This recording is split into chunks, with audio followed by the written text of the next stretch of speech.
당뇨 때문에 일상에 큰 불편함이 찾아왔다는데요.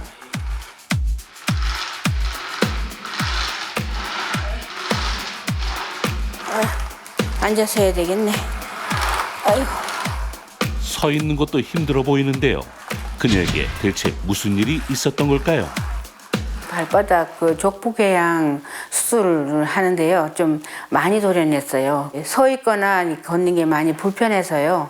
청소기 하는 게 많이 힘듭니다. 많이 도련하다 보니까요. 이제 종아리 살 떼서 4살 떼서 이식을 하고요.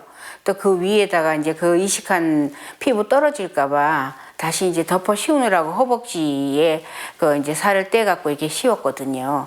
그래갖고 수술을 3번 했습니다. 당뇨성 족부 궤양으로 발바닥 일부를 제거한 경진 씨.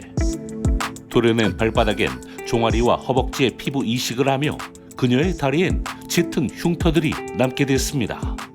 이사하면서 뛰어갔는데 뭐가 따끔하게 찔리더라고요. 그래서 내가 아예 하면서 봤더니 앞정이 찔려 있더라고요. 그래갖고 신경 써서 한 일주일을 봤어요. 근데 그 부분이 상처도 나지 않고 피도 나지 않고 뭐 멀쩡하더라고요. 그래서 그냥 내버려 뒀어요. 어느 날 그러더라고요. 너 피부과에 한번 가보라고. 발바닥이 너무 시커멓다고. 병원에 갔더니 족부 궤양이 너무 심하다고. 수술 당장 입원하고 당장 수술해야 된다고 그래갖고 그때 입원해갖고 수술을 했습니다. 예.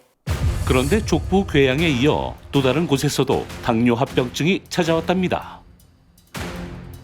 이제 합병증으로 이제 망막병증이 와가지고요. 책 본다든지 이런 게 하면은 뿌옇게 막 글씨가 잘 안 보이거나 이제 선명하게 안 보이거나 이런 경우가 있더라고요. 근데 이게 당뇨로 인해서 그게 망막병증이 오는 줄 몰랐죠. 몰랐는데 많이 걱정됐죠. 왜냐하면 제가 앞으로 못 볼 수 있다는 그 걱정 때문에 많이 겁나고 무서웠어요.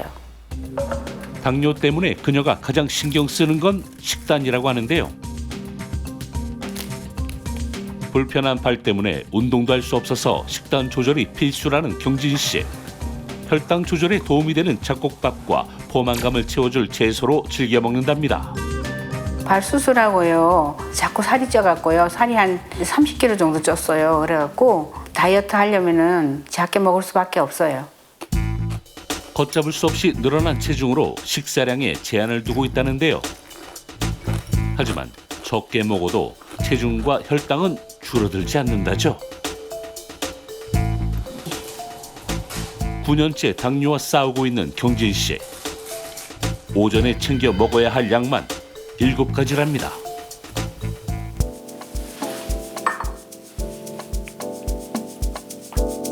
당뇨약하고요. 그 심혈관 계통에 당뇨뿐만이 아니라 심혈관 계통에 제가 혈압도 있고요. 그 고지혈증도 있고 옛날엔 더 많이 먹었어요. 많이 먹었었는데 지금은 이제 약이 많이 좀 줄어든 거예요. 그래도 식후 약 복용과 함께 그녀가 꼭 해야 하는 게 있다죠. 체크를 해봐야지.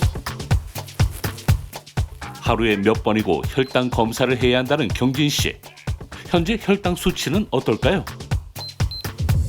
밥을 조금만 먹었는데도 혈당이 높은 상태. 저로서는 이제 가족력인 것 같은데요. 왜냐하면 의사 선생님이 우리 친정어머니가 당뇨이셨을 때 나보고 조심하라고 그래갖고 그때 내가 많이 뚱뚱했었어요. 지금처럼요. 그래갖고 살 빼고 관리를 많이 했었거든요. 그리고 몇 년을 그 건강검진해도 당뇨가 나타나지 않았어요. 그랬는데 딱 한 번 건강검진 2년을 놓친 거예요. 그 사이에 아마 당뇨가 온 것 같거든요. 걷는 게 불편해도 매일 산책을 나선다는 경진 씨. 외출 준비에 나서는데 양말을 신은 상태에서 덧신까지 신습니다. 왜 이러는 걸까요? 발까지 혈액순환이 잘 안 되다 보니까 만약에 좀 더 다치면은요, 심하게 다치면 합병증이 올까 봐서 그 증상이 심해지면은 발까지 절단하지 경우까지 온다 그러니까 그거 무서워서 그렇게 합니다. 보행이 불편한 경진 씨에게 지팡이는 외출할 때 없어선 안 되는 존재라죠. 그런데 몇 발자국 걸었을까요? 아유 힘들어. 바람 부니까 더 힘드네. 집 앞을 떠나기도 전에 지쳐버린 경진 씨. 방심한 순간 찾아온 당뇨로 그녀의 삶은 무너지고 말았습니다. 아이고, 아이고, 죽겠네. 아이고, 너무 힘들어요. 남들 10분 거리밖에 안 되는데 나는 30분, 40분 걸려요. 그러니까 운동이 얼마 안 되니까 자꾸만 조금 먹어도 살찌고 운동이 많이 부족한데도 걷기가 힘드니까 도저히 더는 못 걷겠어요. 많이 못 걷고 너무 힘들어요. 경진 씨가 간절히 바라는 소원이 있답니다. 많은 건 안 바라고요. 그냥 당뇨가 좀 많이 좋아져서 지팡이 없이 걸을 수 있고요. 약도 좀 덜 먹었으면 좋겠고요. 예, 그렇습니다. 이 건강이 무너지면 일상까지 다 무너지기 마련인데 하루빨리 쾌유하시길 바라겠습니다. 근데 앞서 사례자분께서 네네. 당뇨에 걸리게 된 이유가 살 때문이라고 그쵸. 했거든요. 그러면 당뇨와 비만 어떤 관계가 있습니까? 네. 실제로 당뇨병 환자 중 10명 중 7명이 과체중과 비만에 해당이 되는데요. 특히 복부 비만을 동반한 당뇨 환자는 약 63.3%에 달하고 있는 실정입니다. 또 체중이 1kg 증가하면요, 당뇨가 생길 위험이 약 9%나 늘어납니다. 얼마나 비만과 당뇨가 관련인지 예측하실 수 있겠죠. 이 밥을 먹었는데도 돌아서면 또 뭐가 땡기는 거예요. 아니, 방금 뭘 먹었는데 왜 이게 또 음식이 또 땡기는지 이것만 조절할 수 있으면 다이어트는 쉽게 할 수 있을 것 같거든요. 근데 이렇게 사실 여러분들이 느끼는 이런 현상은 네. 가짜 배고픔일 가능성이 높습니다. 가짜 배고픔일 가능성이 높습니다. 네, 정확히 표현하자면 아마 한 번쯤 들어보셨을 텐데요. 네. 혈당 스파이크. 들어보셨죠? 네, 이 혈당 스파이크는 밥 먹기 전에는 정상이지만 밥을 먹고 난 후, 그러니까 식후 2시간 정도에 혈당이 급격하게 상승하는 현상입니다. 또 이런 혈당 스파이크 현상이 계속 반복이 되면 혈당 조절 능력이 떨어지기 때문에 주의가 필요합니다.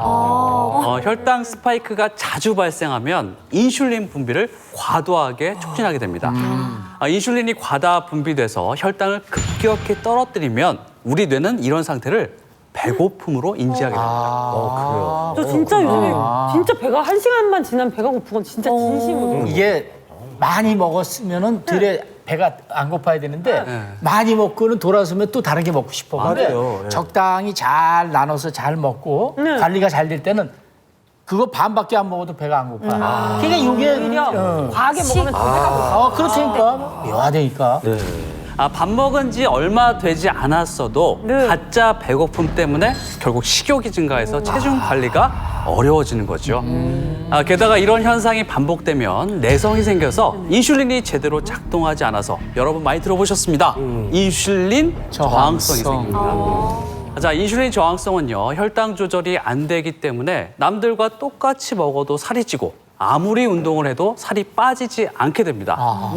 게다가 인슐린 저항성이 증가할수록 당뇨나 비만, 이상 지질 혈증 등 대사증후군 위험이 증가하니까 굉장히 주의하셔야 합니다.